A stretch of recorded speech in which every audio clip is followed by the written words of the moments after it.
Okay.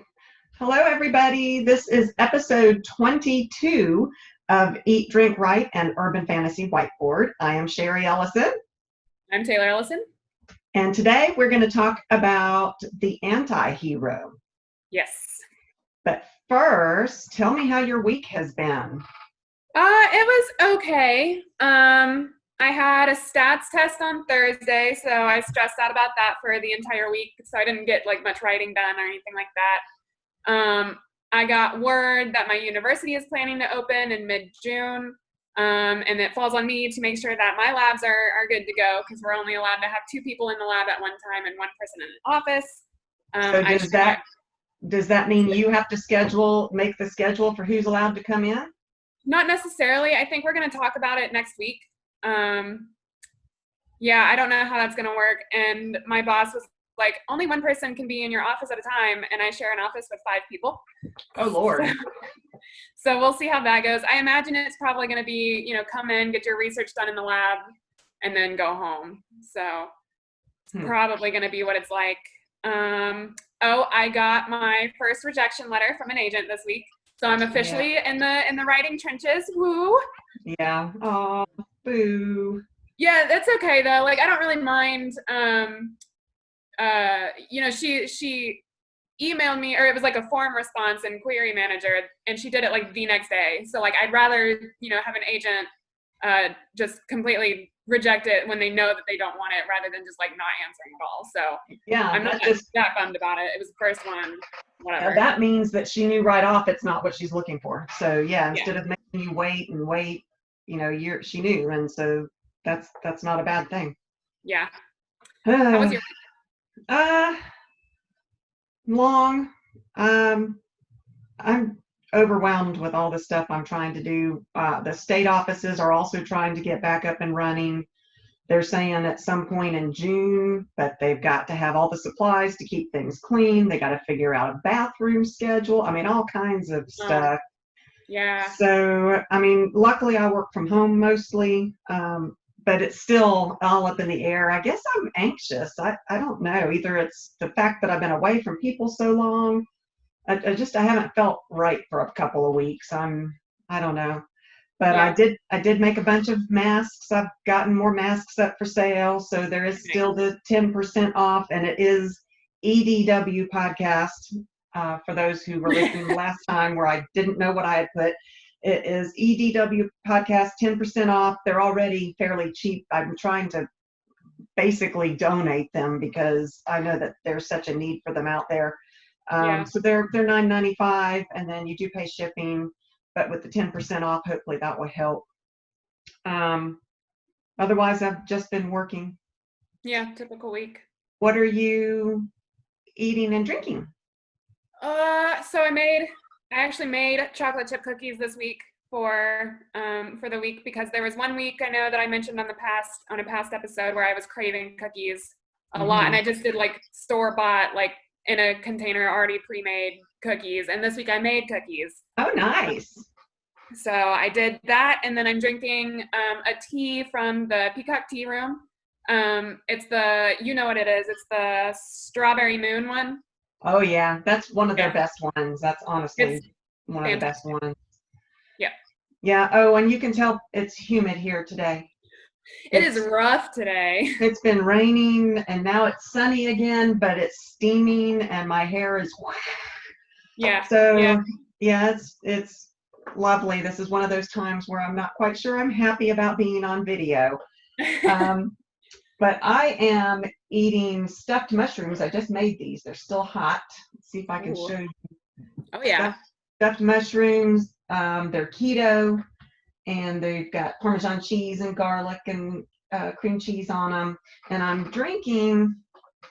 I made an attempt to make a keto Cosmo, because Cosmopolitans are my favorite drink ever, and I haven't been able to drink them since I've been on keto. I keep trying to come up with some that just aren't good.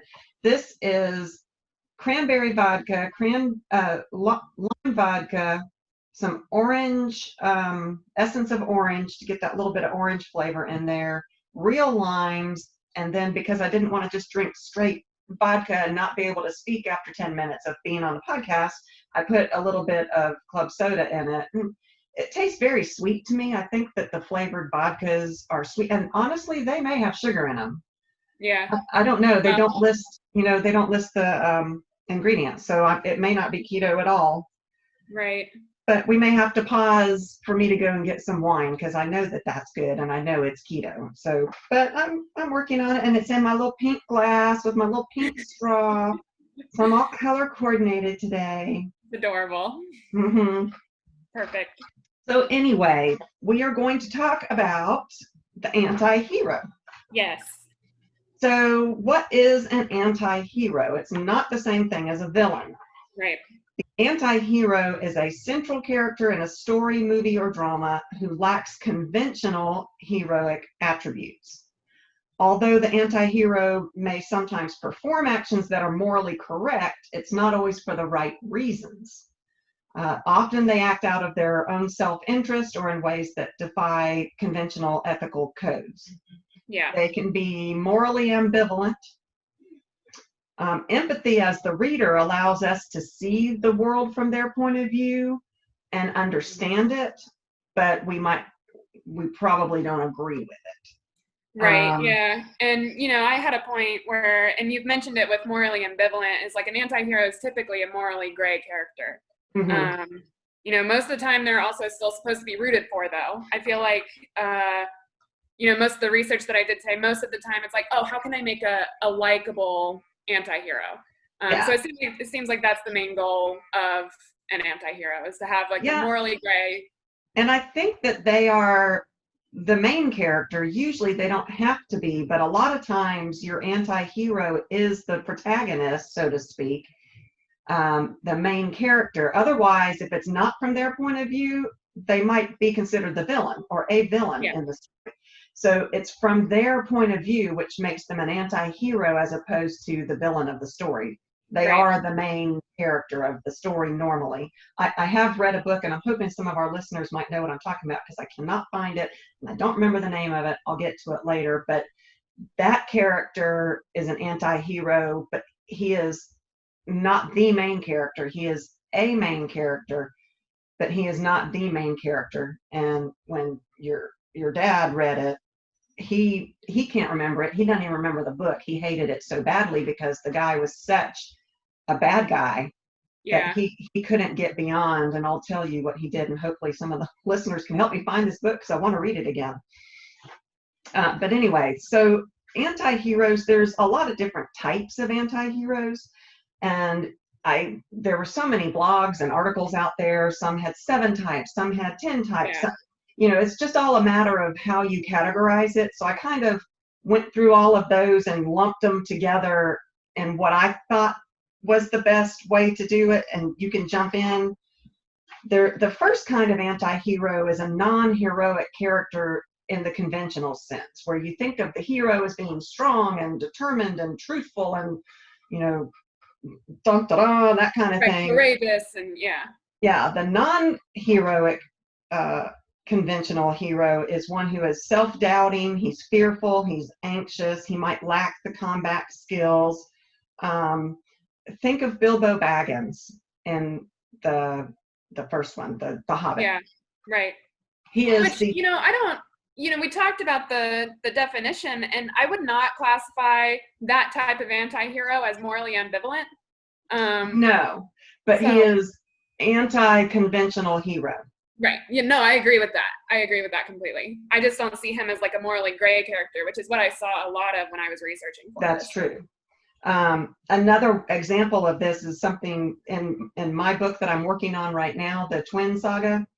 Yeah. And the apprentice, who has his own storyline, is a non-traditional hero. He's younger, he's scared, he's just an apprentice, so he doesn't have the skill set, and yet he's thrown into these circumstances where he has to attempt to be a hero, and it is amusing to watch his trials of going through all of that. Just like with Bilbo, his character arc of going from, his safe little corner of the world to what he ended up at. His little hobbit hole. Yeah. The reluctant hero. these are heroes that don't feel the urgency to fight against that villain. They know the villain's there, they see the villain, but they're more concerned about their own things that are going on. They eventually join the fight, but only when they feel like there's something personal at stake. So Han Solo from Star Wars. Yeah, absolutely. Jack Sparrow from the Pirates of the Caribbean. Tyrion in Game of Thrones. He's perfect. Yep. He drinks and he knows things. And Shrek, I mean, that's your generation. Shrek he's a perfect character, a reluctant hero. Yeah, yeah. You've got the realist hero who is ready to spring into action if they observe wrongdoings, but the difference is that they're also willing to do not so good things in order to achieve those goals. They have little expectation of the character that they're having to go against coming around and doing the right thing. They don't believe that they can fix it. That it is what it is. Kind of like a pessimist. Yes. A little bit. Probably more a realist than a pessimist, but they don't believe in the good of people. There's no point in trying to save them. Just go ahead and kill them and move on. See, that sounds like a pessimist to me. Okay, well maybe it's pessimist. The example of that is Rocket, the raccoon from Guardians of the Galaxy. Yeah. He is a perfect, what did I call this? The realistic hero. Yeah. It is what it is, and you got to do what you got to do. You know, don't try to be all optimistic and hope to save the world kind of thing. It is what it is. Right. Bran and Charles Cornick from the Patricia Briggs series are both, I would say, realistic, maybe pessimistic. I mean, I think they still have hope. Bran and they've both seen so much. But I think they both still have hope that there is goodness in people. I definitely think that they're more realist than pessimistic. It was just funny the way that you were describing it. It's like, oh, there's no hope for people. And so like I was like, that's definitely pessimism. Yeah, you're right. John McClane from the Die Hard movies. Yeah. You know, he wasn't he was kind of reluctant too, but he was full on, this is what has to be done. He had no problem killing the bad guys because he had to save the people. There wasn't any hope of, oh, I'm going to talk them out of robbing this building, whatever. So John McClane is a good example of that. Then you move to an even more gray type of character, the shady hero. Yeah. They're cynical. Their drive to do good is skewed by past dramas or a thirst for vengeance. And we talked last week or the week before last, I don't remember when, we talked in one of our episodes about childhood traumas and how those can shape you. The shady hero might have some kind of trauma in their background that skews their view of how doing good is, what they're doing to do that good is okay. Yeah. I think along the lines of Deadpool, Riddick and the Chronicles of Riddick, Jaime Lannister even. Yeah.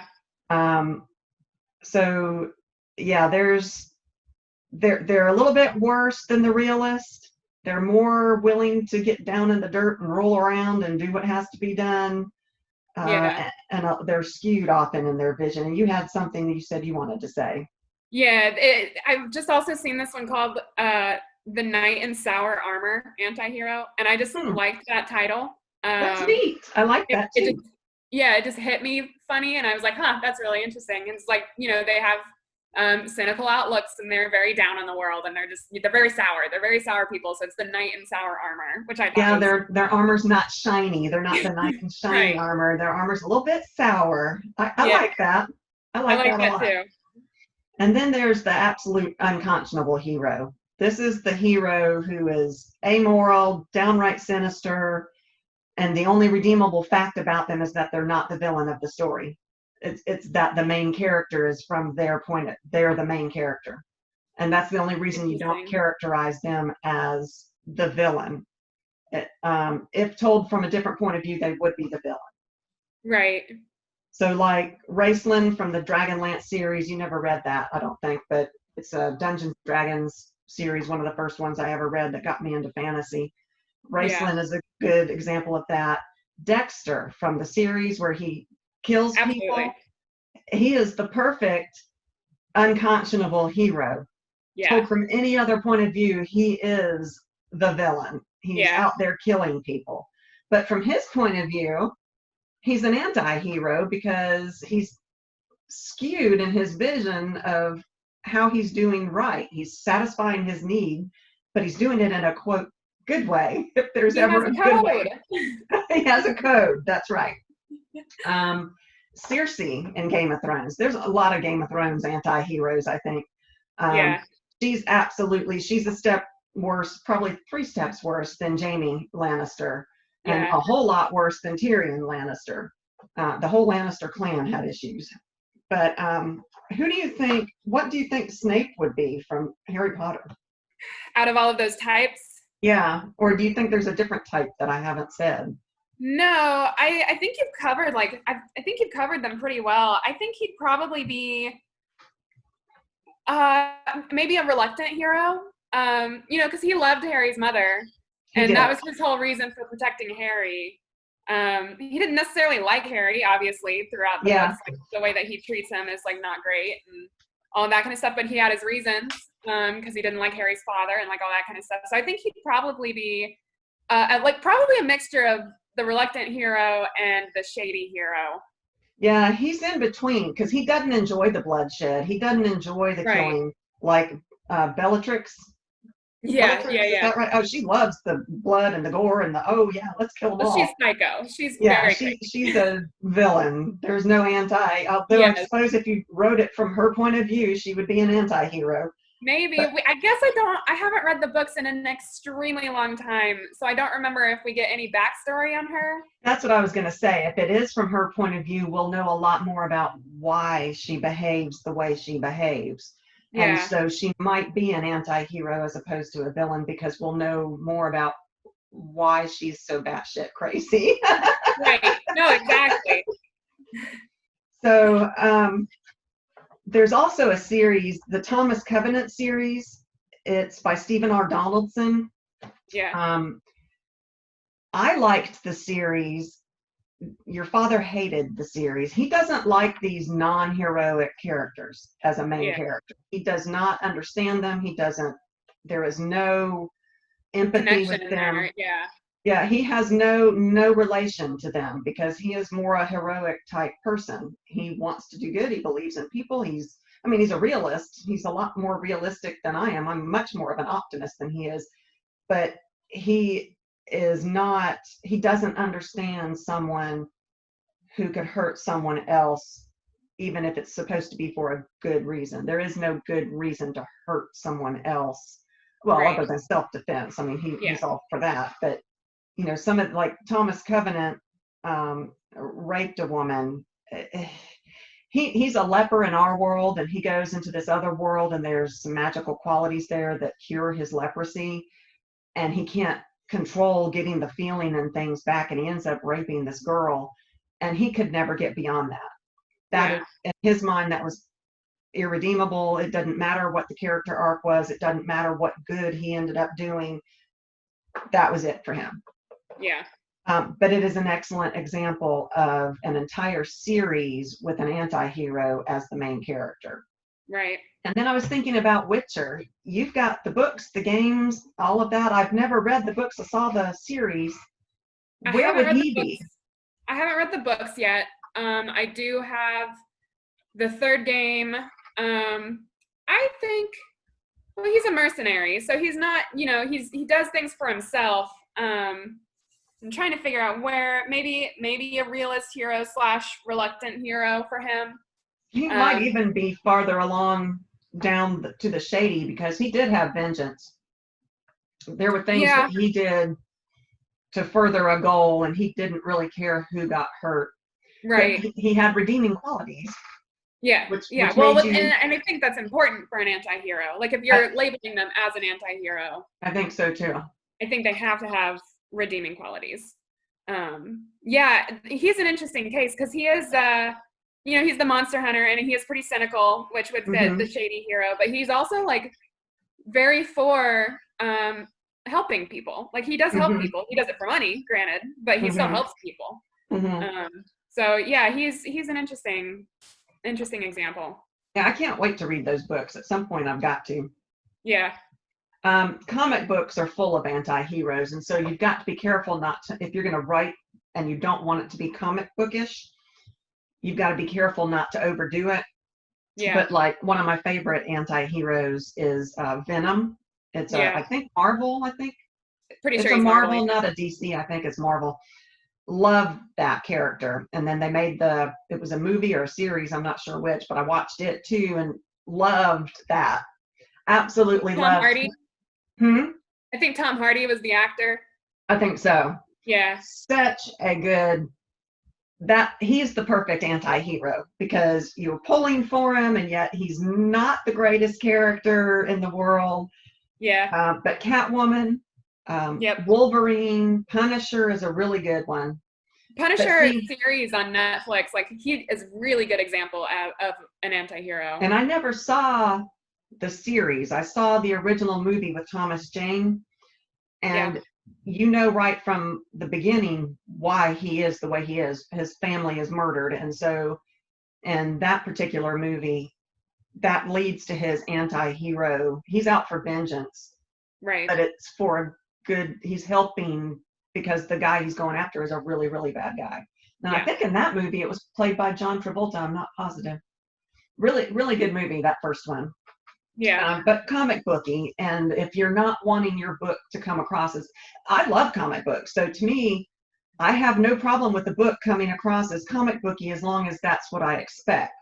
So make sure that you don't sell your book as being something other than that if that's what it is. Right. Because there is a place for that, and I love it. I love comic books. So how to write an anti-hero. Character development is key, like you said.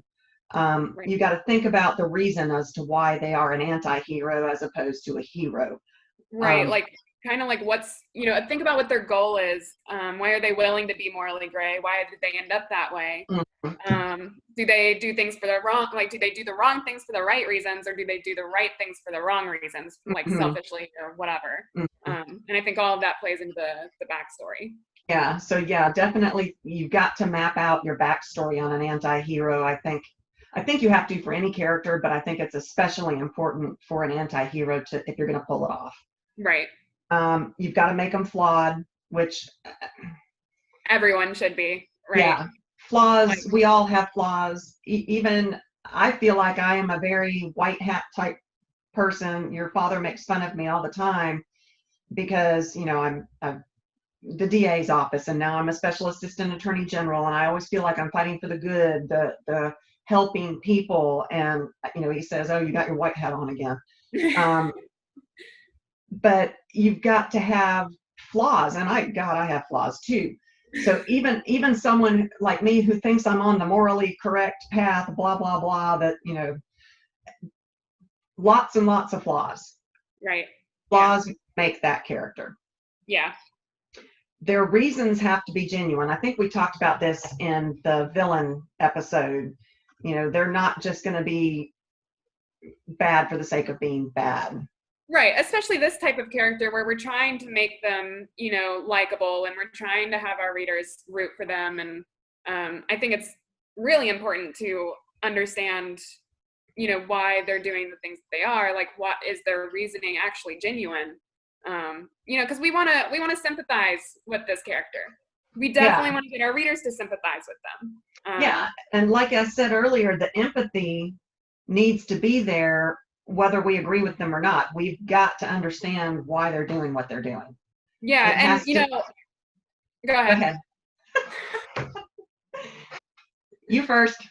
Well, I was going to say, like, while I was researching this, I've realized that I think the anti-hero character is my favorite type of character, depending on, like, how it's done. I've been watching The 100, and the main character in that one has had to go through all of these storylines where she makes these impossible decisions, and she's chosen things that are, like, completely terrible, but she has her reasons for doing them. And I love her as a character just because she had to make those decisions and stood by them. And yeah, I've just realized that I really, really enjoy this type of character. It's funny, speaking of that, we just finished the 3rd season of Ozark. Nice. Oh my Lord. Talk about making decisions that are horrible decisions that are done for reasons that we, as the viewer, are understanding why they're doing it at the time, but they lead to things that we saw what was going to Yeah. happen right down the track. That one, they're all, I think everybody in that, I don't think there's a good character. Well, maybe Ruth, although even she is not a hero. Yeah. I don't think there's a single hero in that entire series, but excellent series. If y'all haven't watched it, that's what we've been binging lately, and I'm so sad that we're now done with what's out there so far. Yeah. But excellent examples of anti-heroes for sure. Yes. Show their inner struggle when their inner struggle when you're writing them. It's helpful for the reader to empathize with them if we see that they're struggling with these choices that they have to make. Right. Like you had said somewhere, that they might be doing the wrong things for the right reasons, or doing the right things for the wrong reasons. Right. Yeah. Well, okay, so I sampled some of these as I was trying to make one, so it's more than just this one drink that I've had. I can feel it for sure. So blah blah blah. But yeah, it helps us connect with these people, even if they're reprehensible people. It helps us to connect with them when we can see that struggle inside of them. So when you're writing it, do that. Yeah. They have got to have some redeeming qualities. I think we talked about this in the villain one too. They might be rescuing a cat that's stuck up in the tree. Right. There's got to be something where your reader is like, there's hope for this character. There is something about them that is like, redeemable. They're a person. Yeah, like they're human. Like, they feel things. Yeah. No, I agree, because we still want, like I said, we've been saying it the whole time, we still want our readers to like this character. Yeah, the love to hate thing. Yeah, so I was talking about the 100, and you liked, I think, John Murphy in that show, because he is a definition of an anti-hero. Which one was he? He's the one who is like, he does everything for himself. He's a very selfish character, and his whole goal is survival. Which character was he? But the one with the guy from Continuum. I don't remember. It's been a long time. Don't worry about it. We can talk about it at some point. But John Murphy in the 100. I know you liked him a lot. Was he the leader? Sarcastic. The leader guy? No, that's Bellamy. John Murphy is just very snarky, very like sarcastic, and is completely out for himself. And he makes decisions that are for his survival only. Oh, but then, I loved him. Oh yeah. And then as you get to know him, he's like, oh well, I'll maybe help do the right thing if it's good for me too. So yeah. Those are such great characters. They are, yeah. They're a lot of fun. Because there is nobody who is a true hero. There are no such things as true heroes. No, absolutely not. Everybody's got a dark side. Everybody has done things that they shouldn't have done. You for the right reason, for the wrong reason, whatever it is. So yeah. Those characters honestly are boring. Yeah. I like the anti-hero, although from your father's point of view, there you can go too far. Absolutely. I mean, arguably the Thomas Covenant one that you were talking about, sure, he's an anti-hero, but I imagine that's probably because he's an unconscionable hero. If this were written from somebody else's point of view, he would probably be a villain. I don't know. He's got lots of issues. Yes. But, this may be a male-female thing too. Your father doesn't, I don't know. From our generation anyway, men should do certain things in his eyes, which is totally outdated. But it's just, it's wrong to treat people a certain way. Right. And he can't get beyond, whereas as a female, I guess this is totally sexist, so let's reword this whole thing. There are people that are more empathetic. Let's go with that. There are people who are more empathetic and people who are less empathetic. And as an empathy type person, I understand and I feel why they do these things. let me bring up this book that I can't remember, and I'm hoping our listeners know what I'm talking about. Okay. It's set in, apparently in the way past, long ago, there was a colony ship from Earth, and it came to this planet, and its generations now have lived on this planet. So Earth isn't even something that they even really remember. Yeah. But it's got a science fiction-y feel to it because we know they came from Earth at some point in the past. There is a character in this book, like thousands of years ago, he murdered his wife and child in order to have more power magically. Right. Thousands of years have passed since that. It gave him immortality. And he's now in the setting of the book. And the main character, I think it's female, I can't remember. But as he's going along, he's helping. He is a definite anti-hero. I mean, obviously, but he's helping the main character achieve whatever her goals are. And I don't remember what they are. But your dad was like, I hate this book. It's inexcusable to ever kill your wife and child. That's it. It's done. There's no hope. But by the time 1,000 years later, you've seen he's not that same person. Yes, what he did was heinous, but you feel for him. Yeah. Daddy doesn't feel for him. Yeah. Yeah, it's gone. Too bad. You killed your wife, you killed your kid. There's no hope for you. I don't care how good you are now. I don't care what you've tried to do to make up for it. No. Yeah. But I cannot, for the life of me, remember what this story was. And it had to be from the 90s because it was that long ago. It's an old book. Yeah. But I remember a scene where they have to go into this deserted town, and they go into this town and there's these tendrils of smoke. And if it touches you, you die. It's these shadow smoke things. And I remember that vividly. And I really, really want to read this book again. And I can't remember who it is, what it's about. So maybe some of our listeners know what this book is about. If you do, please help me. I've tried Google search. Did you know that there is a Google book search? No. It is amazing. Because I want to read this book so badly.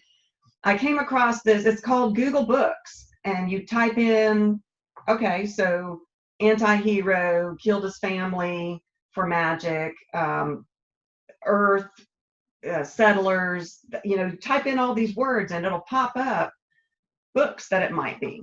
Neat. And so I tried that and I haven't found it yet. Of course not. It might be. There was one called Black Sun Rising, and that sounded a lot like it, but as I looked at it, I don't think it is, but it could be. So I'm going to look into that one more, but I don't think it is. But anyway, this episode made me think of that character, and he is a definite anti-hero, but from your father's point of view, he's a villain no matter what. Right. There is no redeeming quality. There is nothing that he could do now. It doesn't matter if he saves the kitten. It doesn't matter if he does anything because he killed his wife and child, and that's unforgivable. Yeah. So just keep that in mind when you're trying to write your book. So make them well-rounded. They should be three-dimensional. Yeah. Which, I think same. I mean, it same goes for every character, but I think it's especially important if you want this character with morally gray attributes, if you want this character with villainous attributes, if you want your readers to like them, I think it's important to show every aspect of the character. So yeah, I think so. I think Stephen King is really good at that. Every one of us is flawed. All of us have bad and good in us, and he is so good at showing those inner thoughts. He is amazing. He's one of my idols, and someday maybe I can write the inner thoughts of people like he writes. Yeah, because he makes them so vivid. Like you're right there. Yeah, no one else that I have ever read can get that internal dialogue like Stephen King can. Some of his books are cliche and but they're so good because of his characterization. Yeah. Anyway. Yeah, he's something else. I do have one last point that I found while I was researching this, and I thought it was really interesting. And it said that the anti-hero should make a change in someone's life. So in one of your other characters' life, whether it's good or bad, they should make a difference. And I thought that was interesting because I think that's pretty true. Like if you have an anti-hero character, then it's the decisions that they make, because they are morally gray, should change things. Think about Jaime Lannister. Mm-hmm. Yeah. He pushed Bran out of the, Yeah. Made him crippled for the rest of his life. Totally changed that kid's life. Yeah. Yeah, absolutely. Things exactly like that. Yeah. Well, I thought that was an interesting point. That is very interesting. So I came up with things to think about as you're writing this anti-hero. An anti-hero is often an idealist, a real hero is often an idealist, or at least has hope that things can change or be fixed. They're trying to save the world or whatever. Right. The anti-hero is more of a realist. Yeah. The hero has a conventional moral code, something that everyday people understand, this is right and this is what you're supposed to do. Okay, right. well, the anti-hero, yeah, the anti-hero has a different moral code. Like Dexter. Like Dexter. Yeah, definitely. He had a code. He had a code. A hero is supposedly extraordinary, which I'm not sure that I agree with that. And an anti-hero can be ordinary. Yeah, I was gonna ask when you said this one, I think that's an interesting thought, because your own main character in Frickin' Fairies is quote unquote ordinary. She is human. I would say that she's extraordinary in that, she does go to great lengths to help these fairies. But in terms of like who she is as a character, like she's an average person, you know? Yeah. And she's still the hero of your story. So I thought that was an interesting point, that the hero is. You have a point, because she doesn't have a power that she uses for good. She doesn't, she's just like you and me, just a normal bookstore owner who's divorced and is just trying to get on with her life, and is the hero of my character. Of my story. She's definitely not an anti-hero. She wants. No, absolutely not. But I would call her extraordinary in that she is ordinary and does get involved in this world. And survives it. Right. At least in book one. Yeah, well, fair enough. So far. But, I think it's just interesting to have that kind of thought about a hero versus anti-hero. Yeah. Yeah, this is very interesting to me. Yeah. A hero is always proactive and striving, but an anti-hero can be passive. And I would argue that maybe they should be at some point, because if your hero needs help and goes to them and they're like, I'm not helping you, what does that do for me? Think of the Han Solo thing. Right. Passive. He's like, what's in it for me? Right. Yeah, we all loved him. Mm-hmm. Absolutely loved him. Well, it's because he's the reluctant hero, and he's like, oh, I guess I'll help. And so we're all like, oh, he's helping. Oh, he's got a little heart in there after all. Got a little heart. A hero is often decisive, whereas an anti-hero can be indecisive or pushed into action against their will, which is like what we were talking about. And Bilbo Baggins is exactly that. But Bilbo has very heroic qualities that come out. He does. And I think he's very optimistic. I think he does have heroic qualities while also having anti-hero qualities. Mm-hmm. So, yeah. The hero is the modern version of a knight in shining armor, and the anti-hero can be a tarnished knight and sometimes a criminal, which I like what was it, sour armor? Oh, the knight in sour armor, yeah. Yeah. So knight in shining armor versus knight in sour armor. I like that. Yeah, I like that. So that's pretty much all I had on the anti-hero. They're quite interesting characters, and if you want to write a book with that as your main character, more power to you. They are very interesting, but do be aware you're going to have people like my husband who can't get beyond. It depends on what you make their bad act. Yeah, anti-ness is. Yeah, I think they can also make decent side characters. So in the book that you just read of mine, I have Dre, and she's very much an anti-hero type person. And my girlfriend read the book too, and she was like, I thought I liked Dre, but by the end of the book, I decided I did not like her. And it's because she's an anti-hero character. She does very morally ambiguous things. But I have a feeling as we get to know more about her that we're going to understand her a little bit better. There is more to Dre and what she needs and why that we don't know yet. Yeah. And the love interest, what's his name? Monroe. I knew it started with an M. I was going to call him Morgan. I'm like, Morgan is not right. No. He is kind of an anti-hero as well. Oh yeah. So far, we don't know much about him yet, but he is definitely morally gray from what we've seen so far. Yes, in book 1, he is for sure morally gray, and honestly, I'm sure he'll stay that way. I like him a lot. Yeah. Yeah. I do have an interview question for you. Okie doke. What's your favorite flaw to write into a character? AKA, what is one flaw that you notice you write into characters often? I like characters. I write a lot of characters who don't think first. They act. They like act rash without or hot-headed kind of thing. Yeah. Yeah. I guess we do. That's an exciting thing to write because they're doing these things and you're going, what are you doing? Why are you doing this? And they're going out and doing it. But we understand why they do it. I mean, they're reacting. They're reacting and trying to save someone, or they're reacting to something. Right. And that is a very fun flaw to write. Yeah. I think mine is stubbornness. I write stubbornness into my characters, and Aiden is hardcore stubborn to the point where it will probably get her killed someday. Like, she is just very much a stubborn person. And, she thinks about things before she does them, and she goes, you know what? It's worth it to say no to this person because they're annoying. And she does it.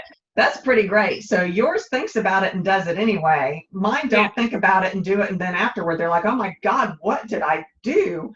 See, and both of those are going to get our characters killed. I'm just saying. You're right. I like the quirky, snarky, cynical characters a lot. Yeah. And I don't know that those are flaws. I don't know that quirky is a flaw. Quirky probably isn't a flaw. Cynical isn't necessarily a flaw. Right.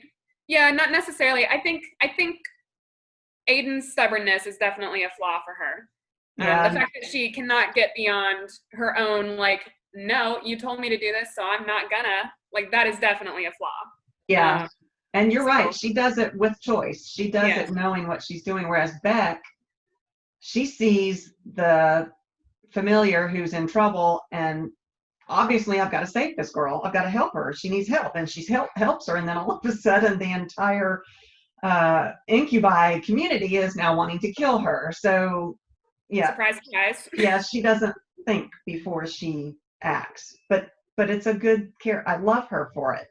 It is very fun. I love writing flaws into characters. It makes them more interesting. It makes them 100% more interesting.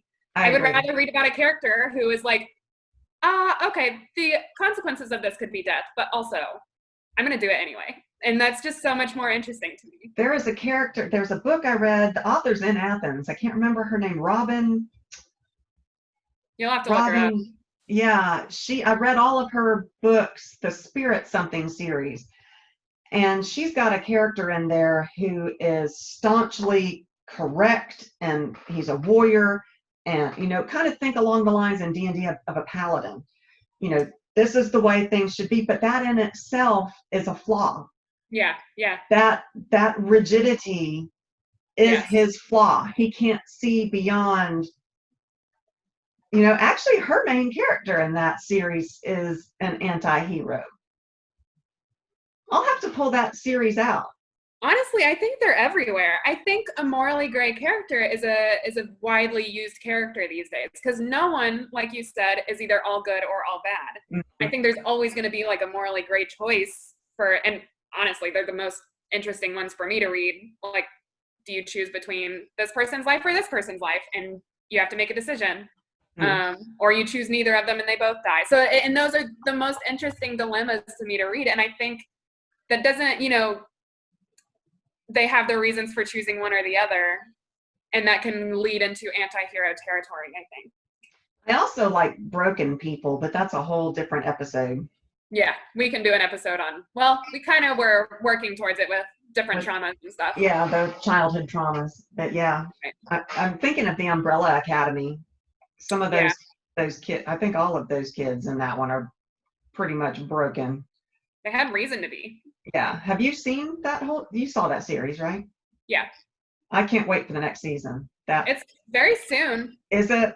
I think it's like July 4th, question mark. Real soon. Okay. Yeah. Anyway, July people, something like that.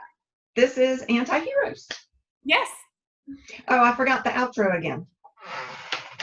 You always do. I do. It's here somewhere. Oh, I found it. Thank you for listening. Pretty much, you can go to our website at eatdrinkrightpodcast.com. Everything is there. We got links to just about everything. I've finally added another, I don't know if you've been to it lately, but I've added another little link of things promised during our podcast. And I've started putting stuff we should do that. I've started putting stuff in there. You can email us there, contact us there. We would love ideas. I would love more ideas about what you all want us to talk about. Obviously, we're real good at talking. Well, sometimes we're not real good at talking at all. We're what? Blah, blah, blah. We're on YouTube now with the video, but you can still listen to us on Spotify or anything else that you listen to. Social media, we've got Instagram, Facebook, Twitter. Come check us out. We have Patreon. We would love your support. If you think we're funny, if you think that we're helpful, I hope we're helpful. Come support us. Patreon, patreon.com/EDW podcast. And thank you for listening. Thanks, guys.